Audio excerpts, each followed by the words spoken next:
Welcome loose talks. അപ്പൊ ഈ വരുന്ന ഓഗസ്റ്റ് 14 നമ്മുടെ തലവരുടെയും അതുപോലെ തന്നെ ലോകേഷ് കനകന്റെ പടം കൂലി റിലീസാണ്. അതിനിടയ്ക്ക് ഒരുപാട് ചൂടേറിയ വാഗ്വാദങ്ങൾ നടക്കുന്നുണ്ട്. കൂലി ഇപ്പോൾ ഒരു LC മൂവിയാണോ അതോ ഒരു സ്റ്റാൻഡേർഡ് മൂവിയാണോ ചർച്ചകളൊക്കെ നടക്കുന്നുണ്ട്. എന്റെ പേര് വിപിൻ. ഞാൻ ഗൗതം. അപ്പൊ നമുക്ക് നേരെ വീഡിയോയിലോട്ട് പോകാം.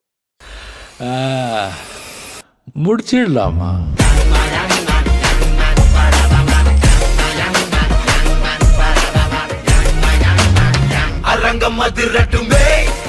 ഗൗതം, എന്താണ് നിനക്ക് തോന്നിയത്? ഇതൊരു LC മൂവി ആയിരിക്കും നമ്മുടെ സൂപ്പർ സ്റ്റാറിന്റെ കൂലി എന്ന് പറഞ്ഞൊരു പടം. ഇത് LCU ആണോ സ്റ്റാൻഡ് അലോൺ ആണോ എന്ന് എനിക്ക് ചോദിച്ചു കഴിഞ്ഞാൽ ഞാൻ ഏതാണെങ്കിലും ഞാൻ അക്സെപ്റ്റ് ചെയ്യും.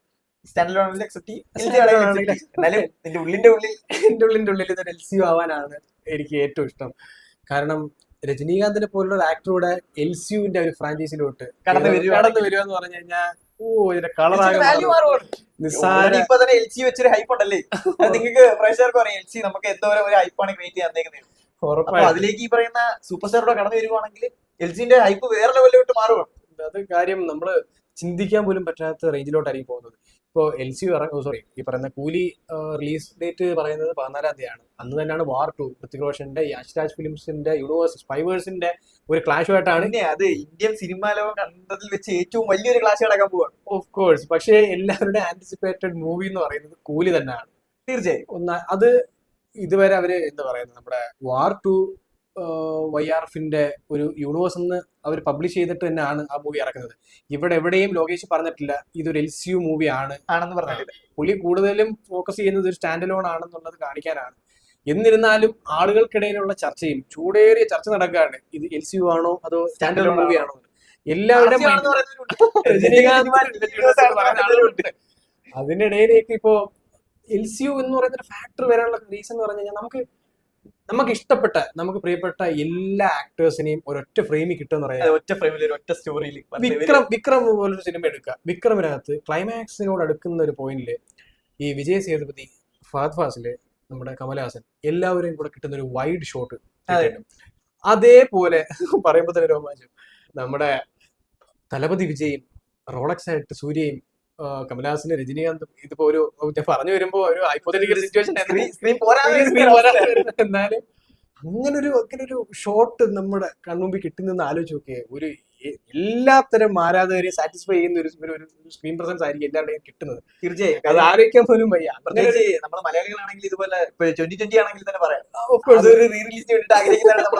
നമ്മൾ ഉറപ്പായിട്ടും നമ്മളാണെങ്കിൽ പോകും. ഉറപ്പായിട്ടും അങ്ങനെ ഒരു പടം ഒരിക്കലും മിസ്സാക്കാൻ ഉദ്ദേശിക്കുന്നത്. നമുക്ക് ഇഷ്ടപ്പെട്ട ആളുകളെ വീണ്ടും ഒരുമിച്ച് സ്ക്രീനിൽ കാണുക എന്ന് പറയുന്നുണ്ട്. അതും അതൊക്കെ പറയാൻ തുടങ്ങിയാൽ പിന്നെ അതിനുവേണ്ടി ഒരു വീഡിയോ തന്നെ സെപ്പറേറ്റ് ചെയ്യേണ്ടി വരും. സിനിമയ്ക്ക് ലാലേട്ടന്റെ ഇൻട്രോ, മമ്മൂക്കയുടെ ഇൻട്രോ, മാറ്റി നിർത്താൻ പറ്റാത്ത സാധനങ്ങളാണ്. പക്ഷെ നമ്മൾ തിരിച്ച് ഇതിനകത്തോട്ട് വന്നു കഴിഞ്ഞാൽ ഇത് LCU ആയി കഴിഞ്ഞാൽ ഇതിന്റെ ഒരു എന്താ പറയുക സ്കെയിൽ വീണ്ടും വലിയ രീതിയിലോട്ടായിരിക്കും പോകുന്നത്. ഈ പറയുന്ന കൂലിയുടെ അല്ലെങ്കിൽ എന്താ പറയുന്നത് LCUവിന്റെ ഒരു ഗ്രാഫ് തന്നെ മാറുന്ന അർത്ഥം. എത്ര ആക്ടേഴ്സ് ഈ ഇതിന്റെ കാസ്റ്റ് ആലോചിച്ച് നോക്ക്. ആമിർ ഖാൻ, സത്യരാജ്, ഉപേന്ദ്ര തോന്നുന്നുണ്ടോ?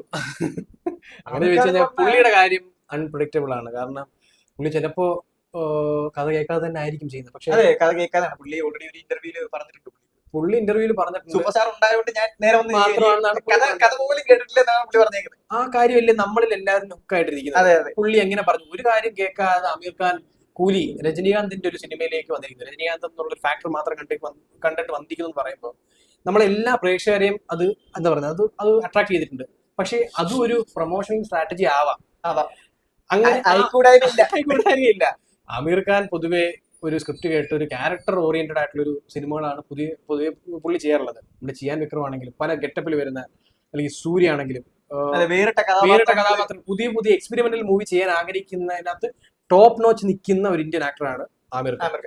അങ്ങനെ ഇരിക്കുന്ന ഒരാള് ഇങ്ങനെ കേട്ടിട്ട് വരുമെന്ന് പറഞ്ഞാൽ പുള്ളി പറയുന്നത് സത്യമായിരിക്കും. ഞാൻ തെറ്റാന്ന് പറയല്ല, ഞാൻ പറഞ്ഞത് ഞാനൊരു പ്രേക്ഷകന്റെ ഉള്ള നിലയിൽ പറയാണ്.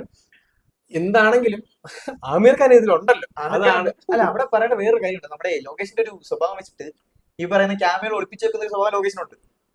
പക്ഷെ ഈ സിനിമയിൽ പുള്ളി ആമിർ ഖാൻ ഒരു ക്യാമിയോ ആണെന്ന് നേരത്തെ പറഞ്ഞേക്കുന്നത്. അപ്പൊ അതിനിടയ്ക്ക് വേറൊരു ക്യാമിയോ ഒളിച്ചിരിപ്പില്ലേ? ഒരു ക്യാമിയോ നമുക്ക് പ്രതീക്ഷിക്കാം. അതില് പറയുന്നവരുണ്ട്. ലാലേട്ടനാണ് തെലുങ്ക് ഡിസ്ട്രിബ്യൂട്ടേഴ്സിന്റെ ഒരു പേജിനകത്ത് ഒരു സ്വരം പോലെ ഒന്ന് തഴി ഉണർത്തിയൊക്കെ പോയി. ഒന്നും ക്ലിയർ ആയിട്ട് അറിയാൻ വയ്യ. എന്താണെങ്കിലും നമ്മൾ വെറുതെ ഇരുന്ന് സംസാരിക്കുന്ന മൊമെന്റിൽ നമ്മൾ ഇനി ആൾക്കാരെ ആഡ് ചെയ്യും. ചിലപ്പോ ഷാറുഖ് ഖാൻ വന്നാലും കൊള്ളാം, സൽമാൻ ഖാൻ വന്നാലും കൊള്ളാം. നമ്മൾ ആര് വന്നാലും നമ്മൾ അക്സെപ്റ്റ് ചെയ്യും. കാരണം നമുക്ക് അത്ര ഒരു വിഷ്വൽ ട്രീറ്റ് ആയിരിക്കും കിട്ടുന്നത്. അതെ, അത് എത്ര ആക്ടേഴ്സ് തിയേറ്ററിൽ നിന്ന് ഇറങ്ങുമ്പോൾ നമ്മുടെ മനസ്സ് വരണം, അതാണ് നമ്മുടെ ആഗ്രഹം. ഉറപ്പായിട്ടും. കാരണം ഒരു തിയേറ്ററിൽ നിന്ന് ഇറങ്ങുമ്പോൾ അല്ലെങ്കിൽ ഒരു തിയേറ്ററിൽ നിന്ന് പടം കാണുമ്പോൾ തിയേറ്റർ കുലുങ്ങും, അഥവാ നെഞ്ചു വിരിച്ചിറങ്ങി വരാൻ പറ്റും. ആരും കുറ്റം പറയാല്ല. എന്തൊരു ഹൈപ്പ് ക്രിയേറ്റ് ചെയ്യുന്നതിനേക്കാൾ, അത് ഒരാൾ പറഞ്ഞ് ക്രിയേറ്റ് ചെയ്യുന്നതിനേക്കാളും സ്വയം ഉണ്ടാവേണ്ട കാര്യമാണ്. അതാണ് ലോകേഷിന്റെ സിനിമയിൽ ഞാൻ കണ്ടൊരു പ്ലസ് പോയിന്റ്. കാരണം പുള്ളി ഇതായിട്ട് എടുത്ത് പറയേണ്ട കാര്യം വരുന്നില്ല. നമ്മള് പ്രേക്ഷകർക്ക് തന്നെ അത് ക്യാച്ച് ചെയ്യാൻ പറ്റുന്നുണ്ട്, അല്ലെങ്കിൽ പ്രേക്ഷകർക്ക് തന്നെ അതിനകത്ത് നിന്ന് ഓരോ പോയിന്റ്സ് ചൂണ്ടിയെടുത്ത് അതിൽ നിന്ന് തന്നെ വെച്ച് ഹൈപ്പ് സ്വയം ക്രിയേറ്റ് ചെയ്തെടുത്തോണ്ടിരിക്കുക. ഞാൻ ഒരിക്കലും കൂലി മൂവി എൽസിയോ എന്ന് ഇതുവരെ പറഞ്ഞിട്ടില്ല, അല്ലെങ്കിൽ സ്റ്റാൻഡേർഡ് ആണെന്ന് ഇതുവരെ പറഞ്ഞിട്ടില്ല. പടം കണ്ടാൽ മാത്രമേ നമുക്ക് മനസ്സിലാക്കാൻ സാധിക്കൂ. നമുക്ക് അതിന്റെ ട്രെയിലറിനെ കുറിച്ച് സംസാരിക്കുകയാണെങ്കിൽ അതിനകത്ത് എൽസിയുടെ ഫാക്ടർ ഒന്നും കൊടുത്തിട്ടില്ല. എൽസിയുടെ ഫാക്ടർ കൊടുത്തിട്ടില്ല, പക്ഷെ എന്ന് നമുക്ക് തീർത്തുതരാൻ പറ്റത്തില്ല. നമ്മുടെ ട്രെയിലർ കണ്ട് വിലയിരുത്താനായിട്ട് നമ്മൾ ഈ പറയുന്ന ഒരു പ്രോപ്പർ ഡീകോഡേഴ്സോ അല്ലെങ്കിൽ ഈ പറയുന്ന എന്താ പറയുന്നത് ഒരു റിവ്യൂവേഴ്സോ ഒന്നും അല്ല. നമ്മൾ നമ്മുടെ കാഷ്വൽ ടോക്സിൽ ഉൾക്കൊള്ളിക്കുന്ന കാര്യങ്ങൾ മാത്രമേ നമ്മൾ പറയുന്നുള്ളൂ, ചർച്ച ചെയ്യുന്നത്. പക്ഷേ നമ്മളെ മലയാളികൾ അങ്ങനെയല്ല. നമ്മളെ മലയാളികൾ എന്ന് പറഞ്ഞാൽ അറിയില്ല, ഒരു സിനിമയുടെ പോസ്റ്റർ കാണുവാണെങ്കിൽ ഫസ്റ്റ് ലുക്ക് പോസ്റ്റർ കിട്ടിയാൽ ഇത് എവിടെ വരെ ഒരു സ്റ്റോറി നമ്മൾ 3 കോടി ജനങ്ങൾ ഒരാളായിരിക്കണം. പേഴ്സണലി കിട്ടുമെന്ന് അറിയില്ല. എന്താണെങ്കിലും ഒരു പടത്തിന്റെ പോസ്റ്റർ ഇറങ്ങി കഴിയുമ്പോഴത്തേക്ക് അത് സ്വന്തം പെർസ്പെക്റ്റീവിൽ നിന്ന് ഒരു കഥ ബിൽഡ് ചെയ്തെടുത്ത് അത് ഇവരെല്ലാം ഒരു സിനിമാക്കാരാവുക, ഒരു ഡയറക്ടർ ആവുക. ബിപിൻ നിന്റെ കാര്യം പറഞ്ഞു, നമ്മളും ഇതുപോലെ തന്നെയാണ്. പക്ഷേ നമ്മളൊരു സ്റ്റോറി ബിൽഡ് ചെയ്തിട്ട് ഈ ഒരു അതിന്റെ ഒരു നല്ല വശവും ഒരു മോശം വശവും എന്ന് പറഞ്ഞു കഴിഞ്ഞാൽ, ഇപ്പൊ ഒരു പ്ലസ് പോയിന്റ് എന്ന് പറയുമ്പോഴത്തേക്ക് നമ്മുടെ ഉള്ളിലുള്ള ഒരു എന്താ പറയുന്നത് ഒരു ആർട്ടിനോടുള്ള അല്ലെങ്കിൽ ഒരു കലയോടുള്ള ഒരു ഇത് കൂടാണ്, ഒരു അട്രാക്ഷൻ അല്ലെങ്കിൽ എന്താ പറയുന്നത് നമുക്കൊരു ഇഷ്ടം കൂടി വരാനുള്ള റീസൺ അതാണ്. നല്ലൊരു ഫസ്റ്റ് ലുക്ക് പോസ്റ്റർ ഇറങ്ങുന്നു അല്ലെങ്കിൽ നല്ലൊരു ട്രെയിലർ ഇറങ്ങുന്നു, നമ്മൾ അതിൽ നിന്ന് പുതിയൊരു എന്താ പറയുക നല്ല നല്ല കാര്യങ്ങൾ അതിനകത്ത് ബിൽഡ് ചെയ്തെടുക്കാൻ നോക്കുന്നു. നമ്മുടെ ഒരു ഒരു കഥാപശ്ചാത്തലം ഉണ്ടാക്കി നമ്മൾ അതിനകത്ത് നിന്ന് പുതിയ ആഗ്രഹിക്കുകയാണ്. ഞാൻ വിചാരിച്ചത് കിക്ക് കിട്ടും. പക്ഷെ അതേ സ്ഥാനത്ത് എങ്ങനെ നെഗറ്റീവായിട്ട് ഇമ്പാക്ട് വരുത്തും ചോദിച്ചു കഴിഞ്ഞാൽ, നമ്മൾ ഈ പ്രതീക്ഷിച്ചു പോകുന്ന സാധനങ്ങളൊന്നും ഇതിലില്ല. അങ്ങനെ വരുമ്പോ ഓഫ് കോഴ്സ് നിരാശ വരും. അങ്ങനെ പല സിനിമകളും എല്ലാ ഇൻഡസ്ട്രിയിൽ നിന്നും വരുന്നുണ്ട്. അതിൽ പല സിനിമകളും ഇഷ്ടപ്പെട്ട നടന്മാരുടെ സിനിമകളും കൂടി ഉണ്ട്. ഞാനത് എടുത്ത് പറയുന്നില്ല. അത് ഹൈപ്പ് കൂടുതൽ കൊണ്ട് ഫ്ലോപ്പായി പോയത് കൂടുതൽ കണ്ടിട്ട് നമ്മള് അമിത പ്രതീക്ഷ സിനിമ പരാജയമായിട്ട് തോന്നിയിട്ടുണ്ട്. Of course. അതുകൊണ്ട് അത് ഈ പറയുന്ന രണ്ടു തരത്തിലുള്ള ഓഡിയൻസിന് ഇപ്പൊ പ്രതീക്ഷ വെക്കാതെ പോയവർക്ക് അത് ഇഷ്ടപ്പെട്ടിട്ടുണ്ട്, പ്രതീക്ഷ വെച്ച് പോയവർക്ക് ഇഷ്ടപ്പെടാതെ. അതിന്റെ ഒരു ഏറ്റവും വലിയ എക്സാമ്പിൾ എന്ന് പറഞ്ഞാൽ, ഇപ്പോൾ നമ്മളൊരു സിനിമ തിയേറ്ററിൽ പോയി കാണുന്നു, അത് ഒരു പ്രതീക്ഷയും വെക്കാതെ പോയി കണ്ടതിന് ശേഷം നമുക്ക് നല്ലതുപോലെ ഇഷ്ടപ്പെടുന്നു. നമ്മൾ അതിന് കുറച്ച് മൗത്ത് പബ്ലിസിറ്റിയിൽ നമ്മൾ പറഞ്ഞ് അതിന് ഏറ്റവും വലിയ എക്സാമ്പിൾ ലാലേട്ടന്റെ തുടരും. അത് തിയേറ്ററിൽ കിട്ടിയൊരു എഫക്ട് ഉണ്ടല്ലോ. നമ്മൾ ഈ സാധനം നമുക്ക് വലിയൊരു ഹൈപ്പ് ഒന്ന് ക്രിയേറ്റ് ചെയ്തിട്ടല്ലേ പോയത്. നമ്മള് ഒടിയൻ പോലൊരു സിനിമ നമ്മൾ കാണാനായിട്ട് പോയി. അപ്പോ നല്ല പ്രതീക്ഷയോടെ പോയതിനു ശേഷം നമുക്ക് നിരാശയാണ് ഉണ്ടായത്. എന്നിരുന്നാലും നല്ലൊരു സിനിമയാണ്. ഞാൻ ഒരിക്കലും ആ സിനിമ മോശം പറയില്ല. നമ്മുടെ നല്ല സിനിമയാണ്. അമിതമായിട്ടുള്ള ഹൈപ്പ് കാരണം മാത്രം അത് ഡൗൺ ആയി പോയൊരു സിനിമയാണ്. അങ്ങനെ ഇരിക്കുന്ന ഒരു ക്യാരക്ടർ അല്ലെങ്കിൽ അങ്ങനെ ഇരിക്കുന്ന ഒരാളുടെ സിനിമ നെക്സ്റ്റ് പടം എന്ന് പറയുന്നത് പുതിയൊരു പുതുമുഖ സംവിധായകൻ നമ്മുടെ രാജുവേട്ടനുമായിട്ട് കമ്മിറ്റ് ചെയ്യുന്നു കാലഘട്ടം ശേഷം ആ ഒരു പടം നമുക്ക് ആക്ച്വലി എന്തോരം വലിയ ഇമ്പാക്ട് തന്നത്. അതെ, അത് നമുക്ക് ഒരു പ്രതീക്ഷിക്കാതെ വീണ് കിട്ടിയ ഒരു നിധി എന്ന് പറയുന്ന പോലെ സംഭവമായിരുന്നു. അപ്പോൾ അതേപോലെ ഡയറക്ടറിന്റെ കൂടെ ചെയ്ത ഒരു എമ്പുരാൻ നമ്മള് അതും ഓഫ് കോഴ്സ് നമ്മൾ ഹൈപ്പ് ഒരുപാട് കൂടി പോയി. അതിന്റെ ഫസ്റ്റ് പാർട്ട് നമുക്ക് സാറ്റിസ്ഫാക്ഷൻ കാരണം, എന്നാൽ ആ സാറ്റിസ്ഫാക്ഷൻ നമുക്ക് സെക്കൻഡ് പാർട്ടിൽ നിന്ന് കിട്ടിയതുമില്ല. അങ്ങനെ ഡൗൺ ആയിട്ടിരിക്കുന്ന ഒരു മൊമെന്റിൽ നെക്സ്റ്റ് തരുൺമൂർത്തി വന്ന് നമുക്കൊരു തുടരും തന്നു. അപ്പം മനസ്സിലാക്കാമല്ലോ ഓരോ സിനിമയുടെ ഹൈപ്പ് കൊണ്ടുവരുന്ന പ്രശ്നങ്ങൾ നമുക്ക് അതിനകത്ത് മനസ്സിലാക്കാം. നമുക്ക് സാധാരണ ഒരു ന്യൂട്രൽ ഓഡിയൻസ് ആയിട്ട് നിൽക്കുമ്പോൾ, പക്ഷേ ഇവിടുത്തെ കാര്യം ചിന്തിക്കുവാണെങ്കിൽ ലോകേഷ് വലിയ ഹൈപ്പ് കൊടുക്കലെന്നാണ് ലോകേഷ് വിചാരിക്കുന്നെങ്കിലും പടത്തിന് വേണ്ടതിലുപരി ഹൈപ്പ് കയറിയിട്ടുണ്ട്. ഉറപ്പായിട്ടും ഇത് ഒരു ഫാൻസ് എന്നുള്ള രീതിയിൽ ആലോചിക്കണം. ഫാൻസിന്റെ ഒരു ഫാൻ ബേസിന്റെ കേസ് ആലോചിക്കുമ്പോൾ ഡയറക്ടേഴ്സിന്റെ ഇടയിൽ ഒരു നല്ലൊരു സ്റ്റാർഡം ഉള്ള ഒരു ഡയറക്ടർ എന്നാണ് പുള്ളിയെ വിളിക്കുന്നത്. ലോകേഷ് ആണ്. ഇപ്പോ നമ്മുടെ രാജമൗലി അഥവാ പ്രശാന്ത് നീല് അങ്ങനത്തെ ആളുകളെയൊക്കെ നമ്മൾ ഒരിക്കലും തള്ളിപ്പറയല്ല. പക്ഷെ ഒരു സപ്പോർട്ട് കൂടുതൽ ഈ പറയുന്ന ഒരു LCU പോലുള്ള ഒരു സംഭവം പുള്ളി ഇറക്കിയത് കൊണ്ടാണ് പുള്ളിക്ക് ഇത്ര ഒരു സപ്പോർട്ട് തന്നെ പറഞ്ഞത്. കാരണം രാജമൗലി ഒരു 9 സിനിമയോളം ചെയ്തു, 0 ഫ്ലോപ്പ്. നമ്മുടെ പ്രശാന്ത് നീല് ഒരു 4 പടം ചെയ്തു, 0 ഫ്ലോപ്പ്. അറ്റ്ലി 2 പക്ഷം ഉണ്ടാവാം, എന്നിരുന്നാലും 0 ഫ്ലോപ്പ് ആണ്. ജവാൻ 1000 crores മണ്ടയിൽ പോയിട്ടുണ്ട്. എങ്ങനെ ഇരുന്നാലും അതേപോലെ നമ്മുടെ ലോകേഷിന്റെ 6ാമത്തെ മൂവിയാണ്, 5 പടവും 0 ഫ്ലോപ്പിലാണ് പോകുന്നത്. അതിൽ എന്തുകൊണ്ട് പുള്ളി വ്യത്യസ്തനായിരിക്കുന്നു ചോദിച്ചു കഴിഞ്ഞാൽ LC ഫാക്ടർ തന്നെയാണ്. അതിനകത്തൊന്നും ഒരു മാറ്റവും വരുന്നില്ല. അപ്പോ അതുകൊണ്ടാണ് പുള്ളിയുടെ ഓരോ സിനിമ ഈ പറയുന്ന പ്രേക്ഷകർ ഇപ്പോൾ LCU ആവണേ എന്ന് ആഗ്രഹിക്കുന്ന ഒരു ഘട്ടം ഉൾപ്പെടെയുള്ള പ്രേക്ഷകർ അത് തന്നെയാണ് വിചാരിക്കുന്നത്, ആഗ്രഹിക്കുന്നത്. അങ്ങനെ ആയിരുന്നാൽ കൊള്ളാം, ആവുന്നതായിരിക്കും നല്ലത്. നിങ്ങളുടെ അഭിപ്രായം കൂടെ പറയാം കേട്ടോ. അതെ, നിങ്ങളുടെ അഭിപ്രായം കൂടെ നമുക്ക് കമന്റിൽ അറിയിക്കാം. പക്ഷെ നമ്മൾ ഇവിടുന്ന് ട്രെയിലറിന്റെ ഒരു ഇതിലോട്ട് വരുവാണെങ്കിൽ, നമ്മളൊരു ട്രെയിലർ ഡീകോഡിംഗ് എന്ന രീതിയിലേക്ക് ആഴത്തിലോട്ട് ഇറങ്ങിയില്ലെങ്കിലും ചെറിയൊരു രീതിയിൽ നമ്മൾ ഒരു നോർമൽ പ്രേക്ഷകൻ എന്നുള്ള രീതിയിൽ പറഞ്ഞാൽ മതി. മാറുന്നില്ലല്ലോ. നമ്മള് നോർമൽ രീതിയിൽ പറഞ്ഞു പോവുകയാണെങ്കിൽ ഈ പറയുന്ന സുധിയാസനെ ഈ സത്യരാജ് പുള്ളിക്കാരന്റെ മകളായിട്ടാണ് സത്യരാജിന്റെ മകളായിട്ടുള്ളതാണ്. നമ്മൾ IMDb-യിലോ അല്ലെങ്കിൽ ഗൂഗിളിൽ സെർച്ച് ചെയ്യുമ്പോഴാണ് പുള്ളിക്കാരന്റെ മകളായിട്ടാണ് കാണിച്ചിരിക്കുന്നത്. അതുപോലെ തന്നെ ഈ പറയുന്ന രജനീകാന്തിന്റെ ദേവ എന്ന് പറഞ്ഞൊരു ക്യാരക്ടർ, അത് ഈ ലോകേഷിന്റെ ഒരു സ്വഭാവം വെച്ചിട്ട് പറയുവാണെങ്കിൽ പുള്ളി ഓൾറെഡി ഒരുപാട് ഇന്റർവ്യൂവിൽ പറഞ്ഞിട്ടുള്ള കാര്യമാണ്. ഒരു സിനിമയിൽ ഒരു ക്യാരക്ടറിനെ എടുക്കുക, ആ ക്യാരക്ടറിനെ വേറൊരു പ്ലോട്ടിലോട്ട് ഇടുക. ഉറപ്പായിട്ടും കമലഹാസന്റെ പല മൂവിയുടെ റെഫറൻസ് യൂസ് ചെയ്തിട്ടാണ് പുള്ളി വിക്രം ചെയ്തേക്കുന്നത്. ആ ഒരു ഐറ്റം നമുക്ക് ഇതിനകത്ത് പ്രതീക്ഷിക്കാം. നമ്മുടെ തലവരുടെ തീ എന്ന് പറഞ്ഞൊരു സിനിമ, തീ എന്ന് പറഞ്ഞ സിനിമയിൽ ഒരു കൂലിയായിട്ടാണ് പുള്ളിക്കാരന്റെ ഒരു ക്യാരക്ടർ ഇടുന്നത്. അപ്പൊ അതേ ക്യാരക്ടറിനെ ആയിരിക്കണം ഏകദേശം പുള്ളി ഇവിടെ റീപ്ലേസ് ചെയ്തേക്കുന്നത്. ആയിരിക്കാം, നമുക്കൊന്നും പറയാൻ പറ്റില്ല. ലോകേഷിന്റെ കാര്യം ആയതുകൊണ്ട്. ഇതിനിടയിൽ ടൈം ട്രാവൽ എന്ന് പറയുന്നത് അങ്ങനെ ടോക്ക് നടക്കുന്നുണ്ട്. ഇതിനകത്ത് തന്നെ ചെറിയൊരു സൂചനയുണ്ട്, ടൈം ട്രാവൽ ആയിരിക്കും. അതെ, അതിനകത്ത് ഒരു ടൈമില് സ്വിമ്മിംഗ് പൂള് വെള്ളമൊന്നും ഇല്ല അതിനകത്ത്. നമ്മള് ട്രെയിലർ റീകോഡിങ്ങിലോട്ട് പോകുന്നു. പക്ഷെ ആ ഒരു ടൈമിലുണ്ട് എന്തോ ഒരു സൂചന പോലെ അവിടെ കാണിച്ചിട്ടുണ്ട്. ആയിരിക്കാം. നമ്മളെ ഉറപ്പിച്ച് പടം കാണുന്നത് വരെ നമുക്ക് ഒരിക്കലും ഉറപ്പിച്ച് പറയാൻ പറ്റില്ല. പക്ഷേ ഈ പറയുന്ന സുധിയാസൻ രജനീകാന്തിന്റെ മോളോ നമുക്ക് ചിന്തിച്ചുകൂടായിരുന്നല്ലോ. ഇതിനുവേണ്ടി വിഭിന്ന ചാനൽ തുടങ്ങുന്നതായിരിക്കും, അതിനകത്ത് നിങ്ങൾ ചെക്കൗട്ട് ചെയ്താൽ മതി. ഓക്കെ, എന്റെ സൈഡിൽ നിന്ന് പറയുകയാണെന്നുണ്ടെങ്കിൽ എനിക്ക് ഇത് LCU ആയിരുന്നാ കൊള്ളാന്ന് ആഗ്രഹമുള്ളൊരു. പക്ഷെ ലോകേഷ് ഇത് പറയുന്നില്ല ഇത് LCU ആണെന്നുള്ള കാര്യം. പുള്ളിയുടെ ലേറ്റസ്റ്റ് ഇന്റർവ്യൂ, ഇപ്പോ ഗോപിനാഥുള്ള ഇന്റർവ്യൂ എടുക്കുവാണെങ്കിൽ അതിനകത്ത് പുള്ളി തറപ്പിച്ച് പറയുന്നു അടുത്ത LCയിലോട്ട് വരുന്നത് ഈ കൈദി 2, വിക്രം 2, ലിയോ 2 ഇത് മൂന്നുമായിരിക്കും, ഇതൊരു സ്റ്റാൻഡലോ മൂവിയാണെന്ന് പുള്ളി ഉറപ്പിച്ച് പറയുന്നു. പക്ഷെ പുള്ളി ലിയോ സമയത്ത് ഇങ്ങനെ ഇത്രയും ഉറപ്പിച്ച് പറഞ്ഞിട്ടില്ല.